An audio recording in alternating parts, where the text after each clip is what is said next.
Hello, hello. Just give me a second to pull you guys up on my screen here. Let's hope Facebook is cooperating today. And don't mind the squeakiness. One more try. There we are. Excellent. Okay. Howdy guys, happy Sunday. I apologize for the glare, just the way my lights are positioned here. It's been a long weekend. I was at camp all weekend with my scouts, so it's been a busy one. I'm tired. Today we're going to work with the Prism Studio. This is their one of their newest dies called this. It's a single die, so just one. Postmark frames. And if you guys are been in the industry lately, you'll know that postage dies are very trendy right now and have been for, I don't know, about a year and a half. So I wanted to use something that is from a Canadian company, and we're going to pair it with the adorable Postage Pals portrait from Sweet November Stamps. Both of these items are in the shop. So let's get started here. I'm just going to grab just a piece of white cardstock, and we're going to die cut this. Hello, Carol. We're going to die cut this first. I don't know if this is quite wet enough. Oh, I have to get a water piece. Hang on. Hold the presses. Okay. I'm hoping this is large enough. I think it is. Nope. Hang on. We may have to cut a new one. I don't know if I've got a large enough piece of paper. I don't. Okay. 1 second. I'm just going to grab my Catherine Pooler cardstock here. It's the one I use the most. I do like the Prism Studio cardstock for coloring too. Okay, so I'm just going to make my panel a little bit larger here. So I'm not going to cut an E2 size piece. So I'm going to do 5 3/4 by 4.5. That way I know that die is going to fit in that dimension, because it is basically, it's an A2 sized die, which I love, and it goes, as you guys can see, it goes right to the borders of your card. So okay, all right, so I'm just going to cut this. I'm just going to hold it in place just because I know there's only a little bit of a gap around the die. So bring in Mr. Big Shot. Now, sometimes when a die is quite large, if you, oh, it doesn't want to cooperate here. If you put it on an angle on your platform, so hopefully you can see this, it's cockeyed on my platform, okay? And the reason why I say do that, because I find that you get a better cut on a larger die if you have a chance to cockeye it, and don't put it straight up and down, like don't run it parallel to the sides of your plates. You get a better cut that way. I find I always get a way better cut. So if you're having trouble with a bigger die, try that trick and just put it cockeyed on your surface. Okay, so I'm absolutely going to keep these. I can throw them in my little envelope. There we go. Okay, and then we're just gonna bang this out. There it is. Now, if you don't already have a tool like this, this is the Spellbinder's Tool-in-One. This will get all of those circles out really, really easy. It's got that brush on the end, and you just give it a couple of rollovers, and then if you have little ones that don't want to come out, then you've got the pokey tool that you can push. Now, the other option too is to take it to your garbage and give it a couple of good whacks. A lot of times, the majority of them will come out of the die. Okay, so I'm going to set the die aside. We've got this little feller. And as you can see, I'm going to get rid of the confetti. It gives you basically the frame and the frame only. Now, this can be looked at in two different ways. You can always keep this solid as one piece as it comes out the die. Hang on, we got a little fella who's hanging out here. This tool also has a bunch of other tools in it, which you can store inside. And yeah, I forgot my tool is stuck. But anyway, they can be stored inside and then replaced on this end. Just wanted to show you that. Okay. So this can be looked at as a solid image, so it goes straight on an A2 size card, or you can actually cut it apart and make it look just like these edges. So if you cut halfway down these lines, they're obviously going to give you the same effect as this edge. So you can have one with 4 windows, or you can have 4 different stamps, which is kind of cool. Okay, we're going to keep this as one entity. But I'm going to show you there's a trick. So some of the companies have made stencils for kind of stamping and everything to make it easier to mask off your areas, because obviously this is very, very thin. And we're going to bring in just a solid piece. We can always color, we can always ink this layer up, but we're going to say do this. Okay, so we're going to add this to our card front, but see the holes and the edges, there's still going to be a gap, right? So I wanted to show you, you can take the same die and make a stencil, so to speak. Okay, so I cut this very same piece out of just a coral piece of cardstock I had hanging around.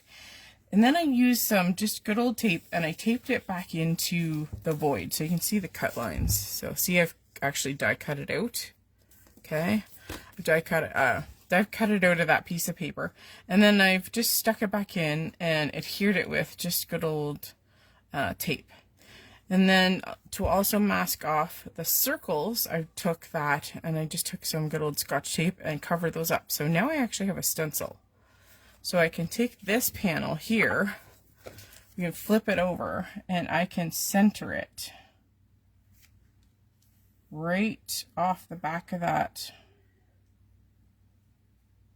panel that we're going to use to stamp our images on. Okay. And then I'm just going to use some low tack tape to attach it to our fake stencil, our homemade stencil. And this is just going to help keep it in place so it doesn't rock around back there. And now I can take this piece, which has fuzzy stuck to it, and I can drop this into my Misty. So let's grab my regular sized Misty here.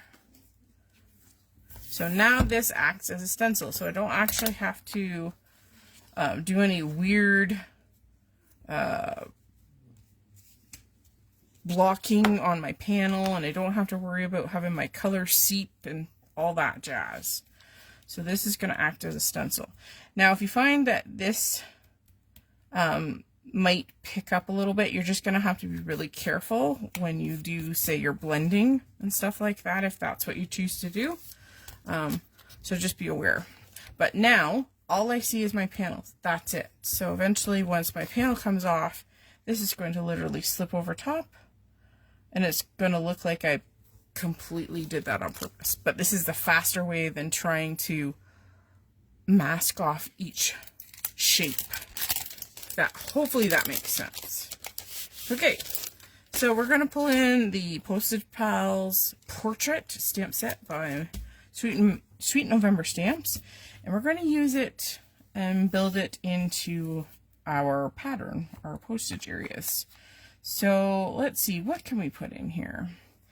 So this image is quite large, so we could probably reserve it for our sentiment, because we'll use the sentiment off this as well. So it says, "You're a first-class friend," and we can just set that there for the moment. And then this little girl here, and sometimes I kind of look at her and wonder if she's maybe the teacher. She kind of has teacher vibes. So I think with it being September and back to school, we'll put her up there with our sentiment. And then we'll fill our other gaps here. And there's a cute little kitty too. Okay, so this is fairly wide. Let's see. We could put, let's put a larger little girl, let's say. Let's see if maybe we can fit. Okay, so that's looking pretty good there. So a little girl in the corner. And then there's also a cute little birdie. So I know the birdie will fit in that spot. So maybe we'll do the birdie. Birdie, and then one more kiddo right down here. So there's another little girl who's kind of looking this way. I think she would kind of sit just fine in that bottom corner. Okay. So there we go. And of course, you could definitely put more kids in here. Let's see if they fit. We might move her over just a tinkle. We'll adjust this if we need it. And then there's some doubles. Maybe we'll pick these kiddos here. Wonder if they'll fit down below our sentiment. Okay. That's looking pretty good. And maybe we'll actually put, I know this is kind of funny, but maybe we'll put the kitty. I wonder if the kitty would fit on, no, I was going to say put the kitty on her head. Now, the other thing I have done is I flipped my people upside down so it looks like they're hanging, if that makes sense, like they're hanging from the ceiling saying hi, that kind of thing. But I don't think the void is large enough to do that with any of the images we have. So let's just leave it at that. Okay. Okay, we're going to close our lid. We're going to pick up our stamps. Okay. Sticky, sticky. I might bring my magnet down just here, because I know there's nothing in the top of this void. Just double check. Okay. We're gonna use Copics.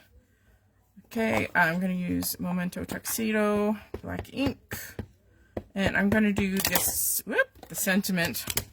Wow, butterfingers. In the black as well. So we're gonna ink up all of our images. Can always come back and re-ink if we miss a spot. The beauty of the Misty. How has your September been so far? So far mine has been busy. So beauty of the Misty. I didn't quite get a firm stamp. I think we've got just about everything now. There we go. So our mask has helped us. Now, I'm going to pick up our magnets and we're going to pull this out. And because it's stuck to the back of that frame, it comes out as one piece because we're going to have it remain there. 1 second. Just have to move my Copics closer up to me. Okay. All right. So, to make things go faster, it's always nice to kind of make masks for your image in this case, because then it just helps coloring go faster. So I already have masks from previous cards.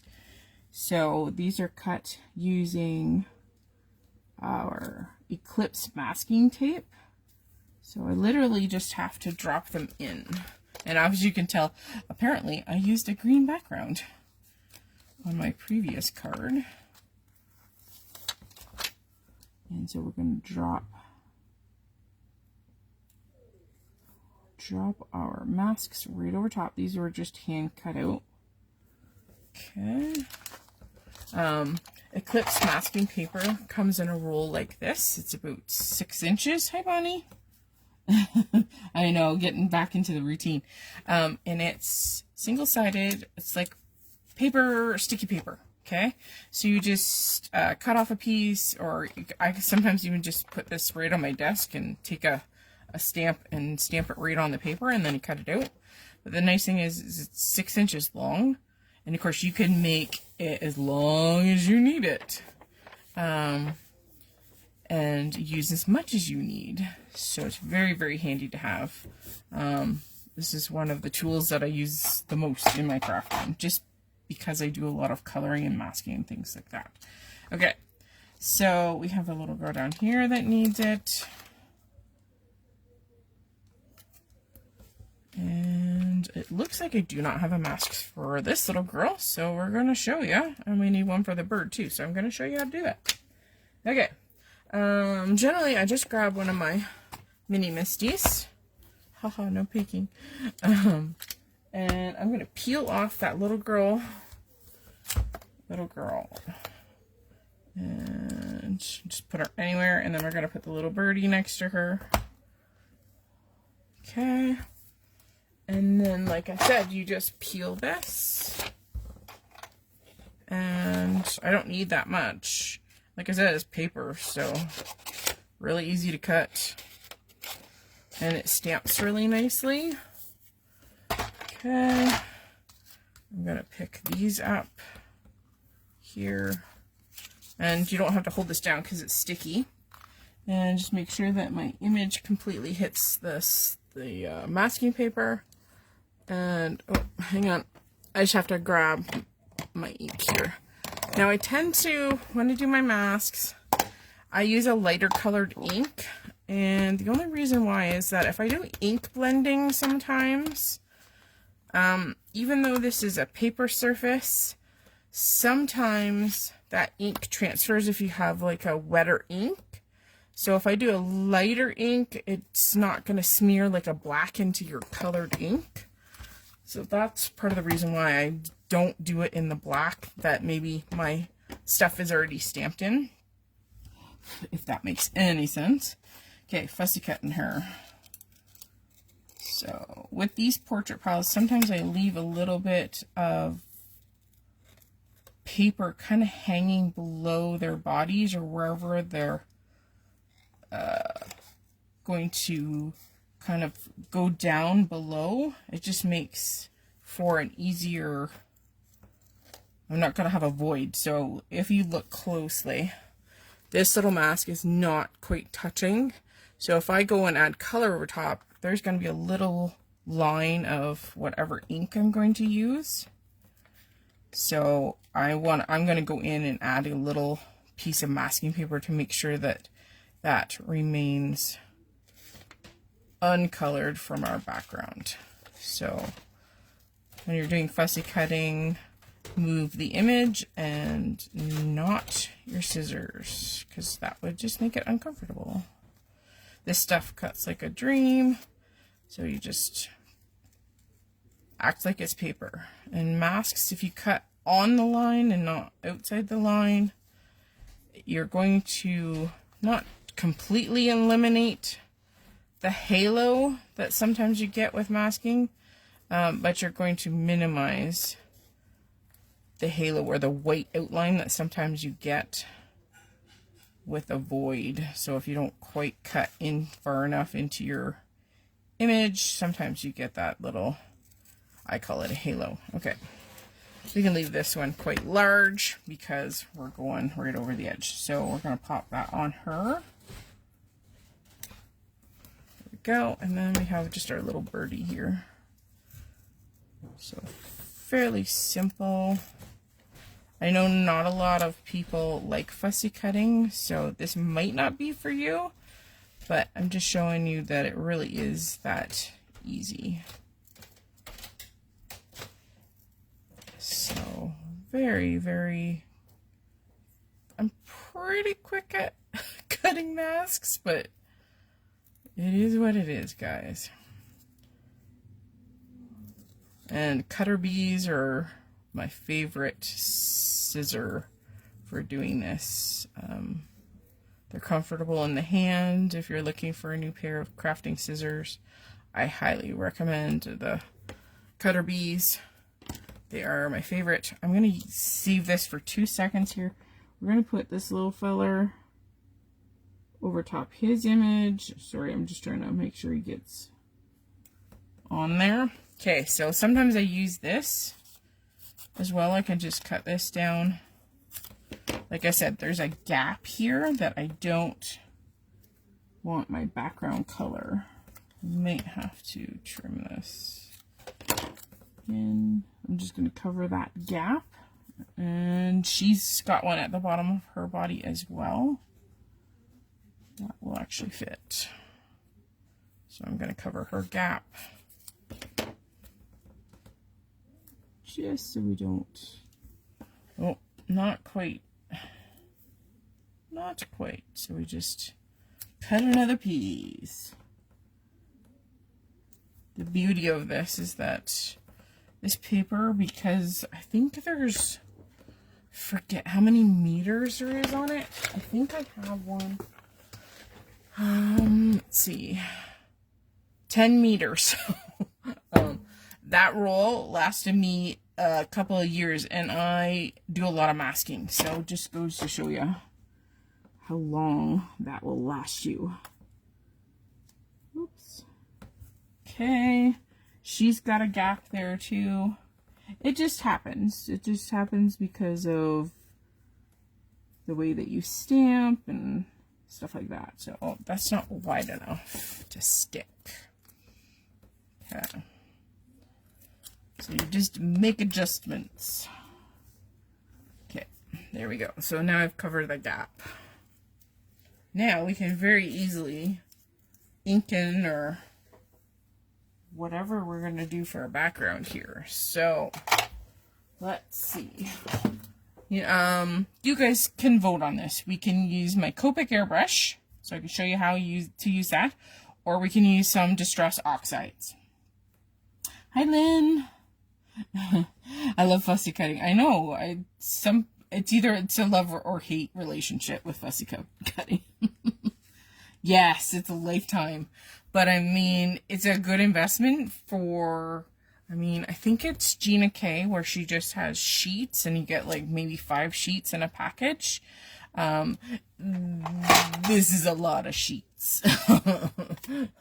So it's well worth the money if that's what you like to do. 100%. So airbrush or Distress Oxides, and I think I will go with the green because it's kind of school related, at least school as far as when I was a kid. Now they use whiteboards. We use, of course, chalkboards. Maybe we'll make it look like a chalkboard. So I'm going to see if I can find a green first while you guys make a decision. I think that one will work. Airbrush, excellent. Thank you, Bonnie. Okay, I have a little teeny compressor underneath my desk, and it's going to come on and off as I need it. So to start, it's got to fill its tank, so you're going to hear a kind of a and it will come on and off as I kind of need it. Okay, I'm going to bring in an overspray piece of paper here, even though we do have a mask around our image. Just going to use it just so that my overspray doesn't go on my desk. Not that I can't clean it up, but okay, there's that. And then this is the Copic Air Grip. So this is a cord that is attached to my compressor down underneath my desk. You can use compressors from the hardware store, things like that.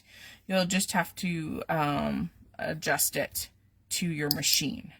So this is just the system. It gets attached. This just screws on to the top of it. You can also purchase air cans through Copic distributors, where you just hook this to an air can source made for the Copic air grip, and it then becomes a portable without a compressor. So yeah, okay, so let's turn it on. I actually have a Copic branded compressor. I didn't start off having one, but when I did my courses, when Copic instructors kind of rounded the country, I got a chance to take a course specifically from a Copic branded instructor, and they happened to be selling them after one of my classes, and I just couldn't resist. So yeah. All right, let's get started on the background. So these ones work with the sketch markers only. So the sketch ones are oval barreled. See how that's oval? Okay, and there's a few different kinds. The square-bodied ones do not fit in this system. These are the 2.2 versions. Copic has wides, which are very, very oval. Look at the size of that nib. That's for doing large backgrounds. I'm not sure if I've got an example of the chow in my, don't think I have one up here. But there's different kinds of Copics. So if you want to use the airbrush, it's the sketch ones that only fit in this. So it literally kind of is a groove, and you have to put it, hopefully you can kind of see this. So see how this is angled? So you take the nib and you angle it the same way as this spray head right here. So you match it, and all it does is slides in and clicks. So you can kind of hear the click, and you know then it's in the right spot. Okay, you can use it in the other, with the other nib, with a brush nib. It gives you completely different look though. It's more splattered, whereas this is nice and smooth application. Okay, I'm gonna grab just a spare. I always double check to see how my ink comes out and if this is juicy enough to actually use the airbrush, because sometimes if a marker doesn't have enough ink in it, you can't draw enough ink out of this to actually use with the system. So this looks good, and every marker is slightly different as to how it distributes ink onto the paper.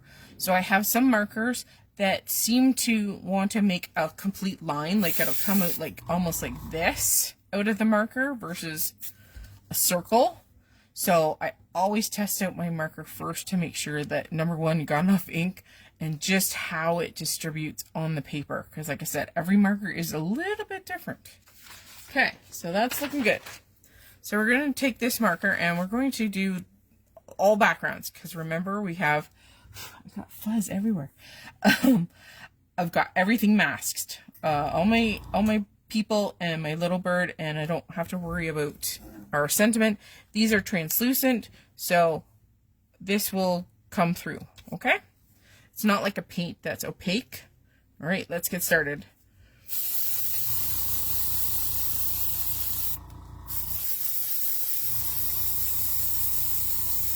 So you just have to apply, and the more you put down, the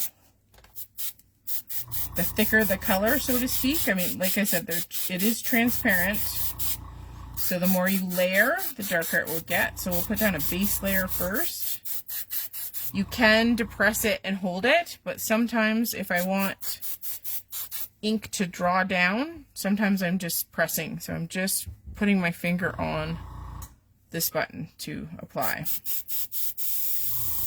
Some markers work really well with the single press, single hold and press, and then some need a little assistance with pulling the ink down, so I'm just multiple pressing here. And of course, you just go over. I'm just holding this down just to make sure. You could also put a little bit of low-tack spray on the back of your homemade stencil. That will help. That'll help hold it down, but I'm just going to use my fingers now. They are going to turn green.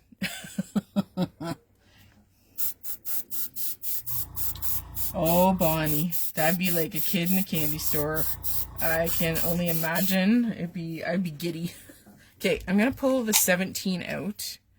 I'm going to see if... I'm going to jump to the G19 and just see what this little fella, if he's juicy or not. Not really. Okay, hang on. Might have to refill. Just hang on. I wonder if my G16 will be cooperative. Oh, it's not too bad. Well, let's see. Okay. Might have to refill. Yes, it seems my greens are really low. Okay, since this one is out, let's grab my G16. I'm going to put this off to the side for 2 seconds and we'll show you how to refill a marker. I just have to make sure I got the color. I may not have a G16. Hang on. I'm just double checking I have a G17. Apparently I gotta order a G16. Okay, so let's put this one aside and bring in the 17. Let's go back to it. So this is a brand new one. So there's a little pull strip to get the plastic off, and it just has like a punctuated piece of plastic. So you just pull the tab, the outer coating plastic comes off. I'm gonna bring in my little scale. This is just a little kitchen scale. If I can get it to come open, there we go. I'm gonna turn it on. I'm going to actually take off both caps.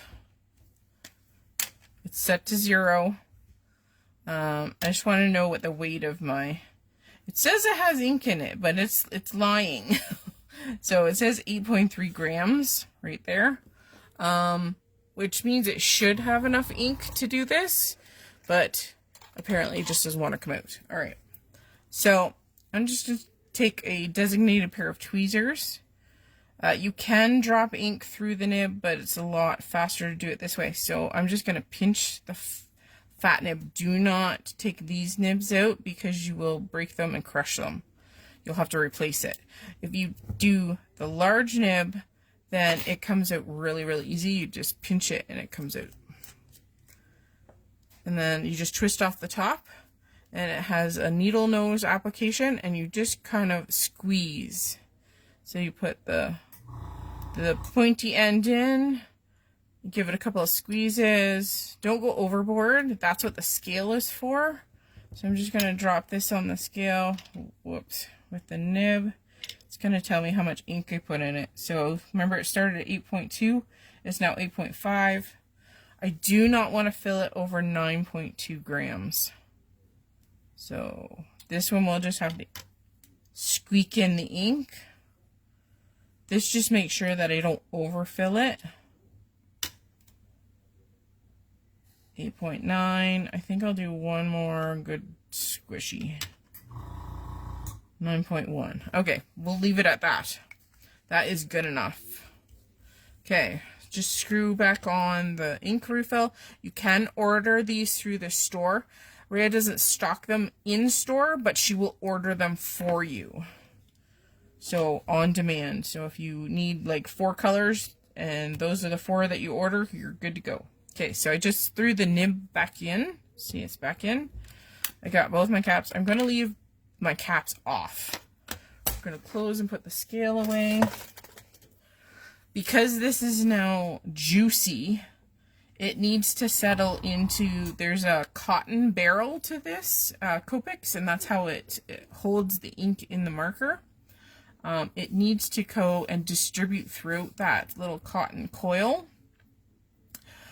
So once I fill them, I tend to leave them open just so that it pressurizes equally into the marker, and it's not going to bleed out one end, because I have been dropping ink in one end and it's coming out the other end. That has happened to me.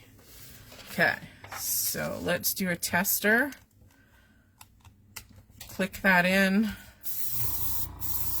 It may take a second for it to come down this nib, because remember this was dry when we put it in. So if you just test it a few times, you should be good, because it'll want to draw itself down. Okay, so now that we've refilled that, and we can go back to applying it to our image.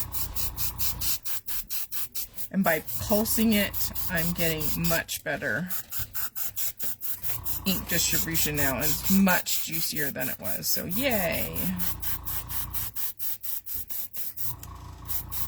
Just make sure you get in around all your characters and their little braids.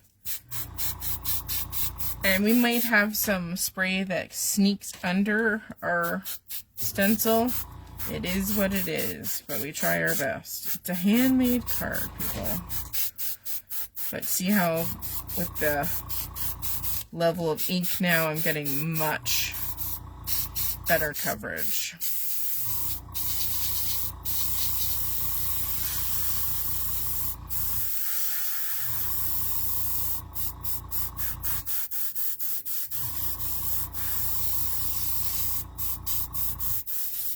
There we go.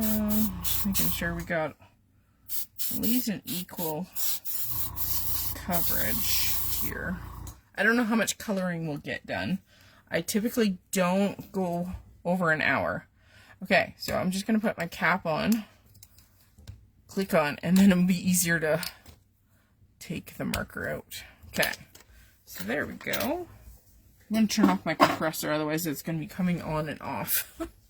Okay, take that off, and now we can carefully, because our masks are overlaying, I reuse my masks because I have taken the time to cut out all of those images. I just stick them to the back of my stamp sets.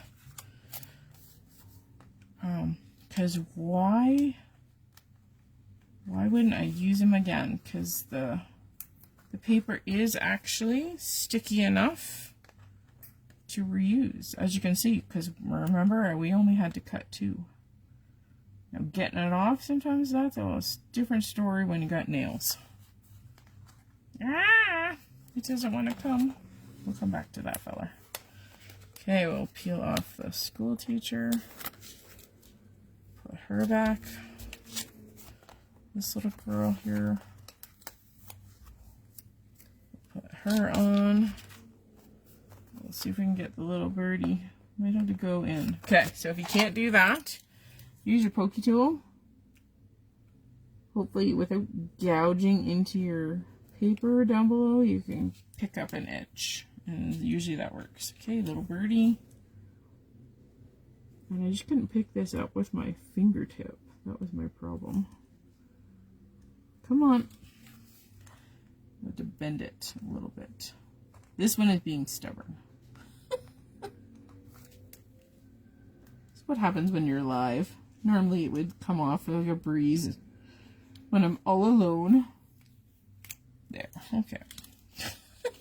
There we go. And now we can take it off of our homemade stencil.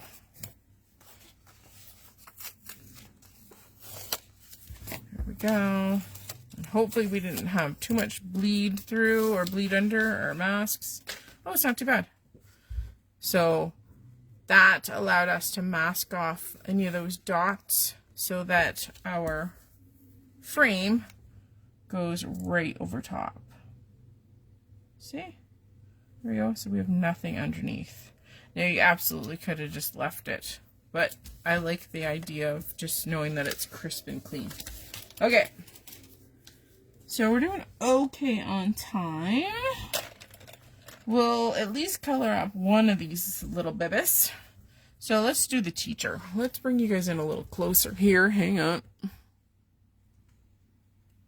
Hopefully That's a little better. Okay, I'm going to start with skin tone. My favorite lately has been this one. Okay. So we may bring in one more color. All right. Now, with skin, you, of course, want to be very smooth looking and a nice blend. So I'm going to start with my base color, my very lightest color. So for me, on this combination, we're going to use E21. So this is very neutral skin tone for Caucasians. And I'm going to go over everything that is skin related. So we're going to go over her entire face. I'm not being extra picky about blending. I just want to put it down. So she got a little ear. And we're going to go down her neckline. Right there. Okay. So we got our base on. You can see the... that's from holding down the mask. So you might want to wear gloves. Then I typically go to my darkest.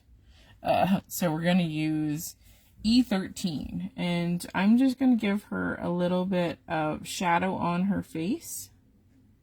Okay, so I'm just going to assume she's got light coming down from, say, the ceiling. We're going to put a little on her ear, down kind of chin. Don't forget her neck, down to her shoulders. Her head would cast shadows down on her shoulders. I'm going to give a little teeny along the edge there, not very much. I'm going to go around her nose, and I'm going to do the bridge of her nose, believe it or not. There we go. Sometimes I put in a little cheek, round part of the cheek. Then we're going to bring in a medium. This is an E95, and this is kind of like a peachy, very peachy tone. I'm going to go over top of any of those dark lines. And what it does is it blends the darker color into the paper. By going over top of them, this color is pushing it and overlapping. So I'm just going to go over any of my previous lines. I'm going to go down and do a little bit of her chin here. Underneath her neck, her shoulder line. Do a tiny bit on her chest. Okay, she does look weird. Give it a second. And then I'm going to go back right to my very first one, so my E21, which is my base. And we're just going to blend out those lines. And I typically go over the entire face again. So go over like her nose, anywhere where we put that medium tone, and don't forget her little ears and her chest. So it is subtle blend, is there we go. But that last coat blends everything, so you don't have lines per se on the face, if that makes any sense. Now, typically I do a rosy cheek, so I'm going to bring in, believe it or not, it's quite bold, an R22, which is very pink. But if you do this right away, as soon as you put that last color down, you can go back and actually push it. So the R22 is down, and I'm going to take my lightest. And what this does is both blend, so it pushes the ink into the paper to blend, because that's where the blending happens, is within the fibers. And it also softens the line, so it doesn't look like she has pink literal circles on her cheek. See how it's softened in? And of course, if you've pushed it too much, just go back in with the pink again and just don't put as much of the lightest color. So she now has a little bit of a rosy cheek, but it's not like, woo, clown makeup. So there you go. All right. Lynn, you're still here. Bonnie, I think you're still here. Do you want to give me dress color and jacket color? And I'll continue on. You guys can let me know what you'd like to see for that. And I'll go and finish her mouth. Let's do that. Well, we get a suggestion. Okay. E04 I tend to use for the back of the mouth. It's kind of like pink with a gray mixed into it. I know it's such a weird thing. Okay, here, I'll show you what it looks like. So it's kind of pinky, but it also is kind of browny gray undertone to it. So I like to use that for the back of the mouth. I don't know. It's just what I use. I'm going to go in and do her teeny tiny blues. Okay. Her little teeny tiny tongue with an R43. I could have used my R22 that I used on her cheeks. Okay. That's good. Blues. All right. I'm going to go kind of, let's go dusty. Let's go lighter for her dress and then a darker for her jacket. That works for me. So again, sometimes I go dark to light, but I'm going to start with a base first of B21 for her dress. Trying not to color in her buttons there. There we go. And I go a little tiny bit further than our mask because I know, remember, our frame has the dots, but it's also going to mask off the edge. So I want to come and bring that color just a little tiny bit farther than where my green background is, because I know if I don't come down far enough, it might not, that frame may not cover it. Okay, B23. I'm going to add some shading. So I'm going to go underneath her sweater because it would cast. Do a tiny bit on the side. A little bit underneath. And then I'm going to go back to my lightest, my B21, and I'm going to blend. So it's the same concept with the face. And of course, the more you practice, the better. And of course, paper does make a difference with alcohol markers, I find. So, buy a bunch of samples of marker related paper and test them out with your friends. And then if you find one that works for you, then, you know, make sure you buy that one. Okay, so she has a light blue dress. Let's make her jacket much darker. So I'm going to go up the same line of blues, and we're going to stick with the B20s. This time I'll show you why I might start with darks. Okay, so this is going to be the darkest, B26 or B26. And I'm going to put any of this color where there might be shadows. So shadows would fall on her shoulders because of her head. And we're going to have a little bit on the arms. You also could do a tiny bit just to make up for contrast on her jacket. Just a tiny itty bit here. Whee. So that would be my darkest. And as far as alcohol markers go, you can go any direction. You can go light to dark, you can go dark to light, and any combination thereof. There is no right or no wrong. Sometimes it's an effect you want. So if I put down a dark and I go over with a lighter source like I did here, so you'll see that the darker marker lightens up considerably. The more it passes you actually go over top of something too will ultimately affect how your color goes on. And with alcohol markers, the lighter the color, the more it contains a blending solution. So it will tend to lighten things, because this is what they call a blender. It's the 0 marker. It's not a blender, okay? The name is a yeah, I wouldn't call it that. So we've got this here. This actually pushes ink. So if I go over this enough times, this actually pushes whatever is there farther into the paper.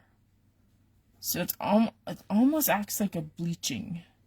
So if I go over this quite a few times, it will push lots of ink. Now, depending on this ink, you can use this as a corrector.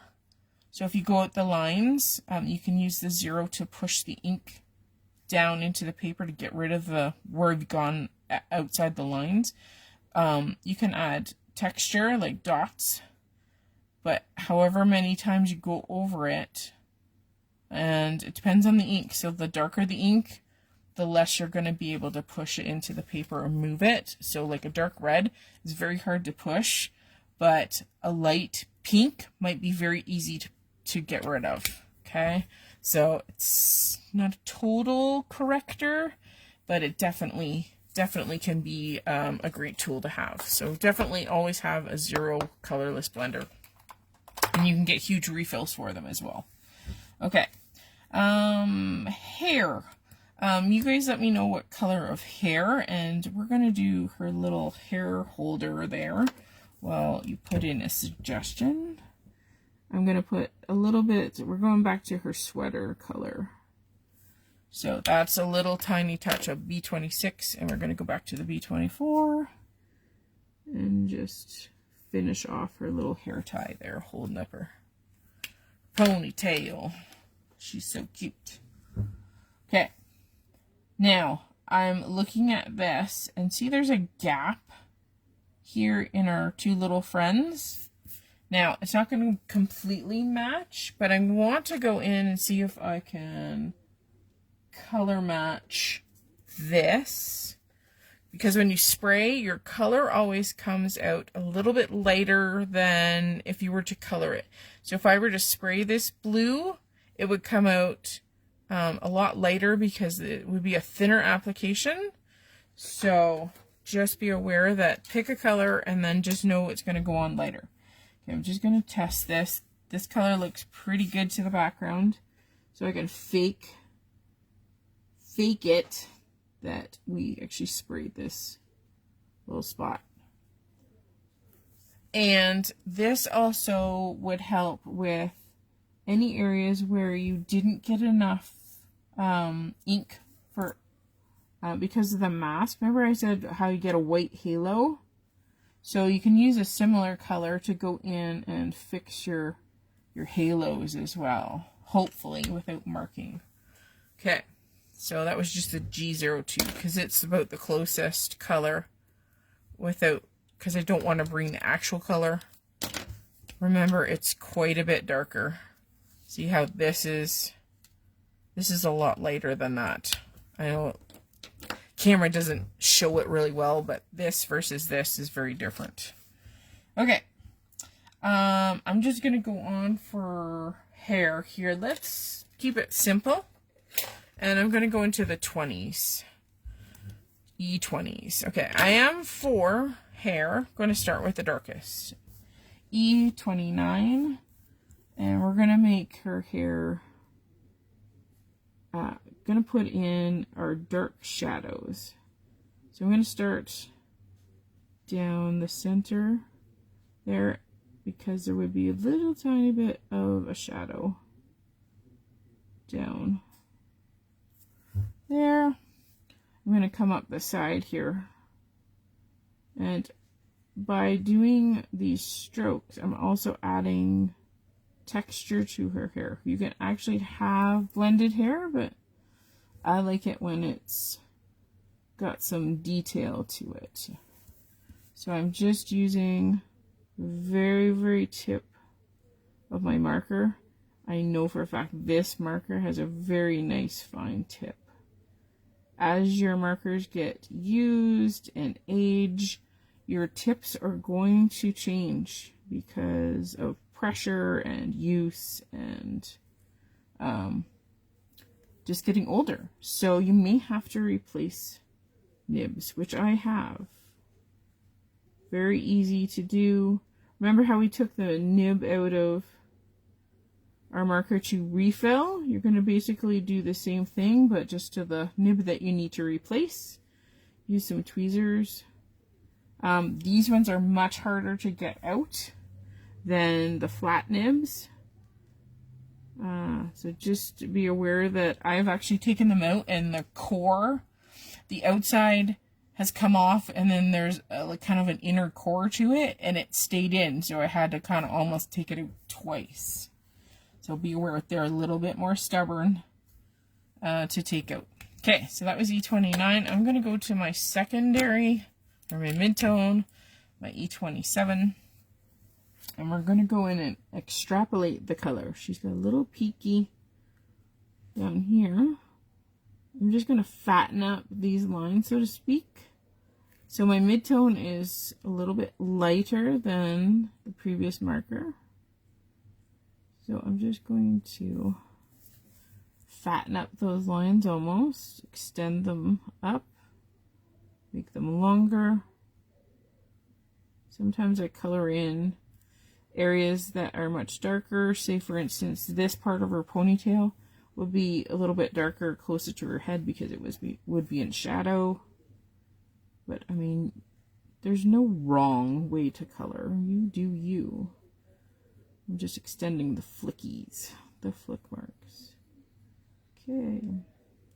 So I'm trying to maintain a highlight. So see how it's much brighter through this stretch on her head and on the top of her ponytail there?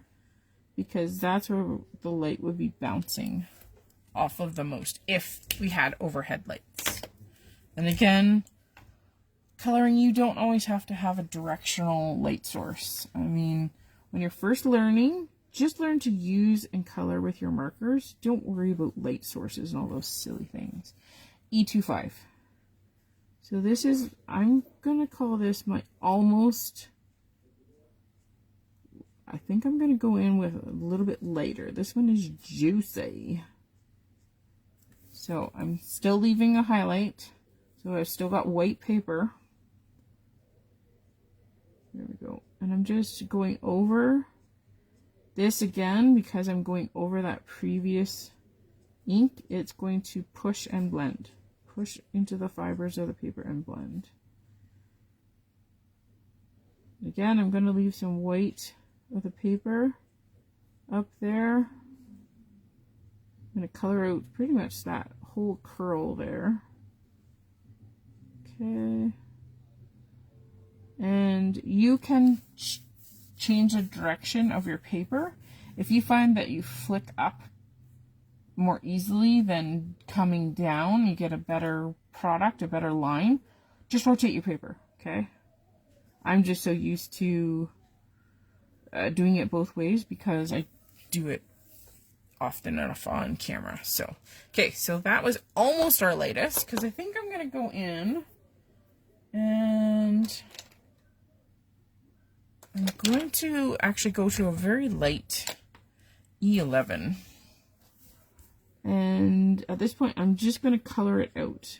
So I'm just going to sloppily go over top. Okay. So this, because I'm only going over it once, and because this color is so light, so there, it just basically gets rid of all the white, but it still remains brown, if that makes any sense. It's got a brown tone, so the light's reflecting off her brown hair. Okay. But it's not white anymore, so I took out the white of the paper. So there she goes. She's super cute. I'm liking that. Now, the nice thing with Copics, we'll just kind of add a few more things, and then we might finish this off next weekend.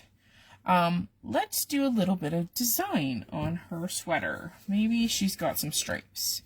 So I'm going to go back to the B, our darkest, our B26, and maybe she's got a striped jacket. So this is where you get to have fun. So clothes are kind of cool because you can add texture and everything. So let's put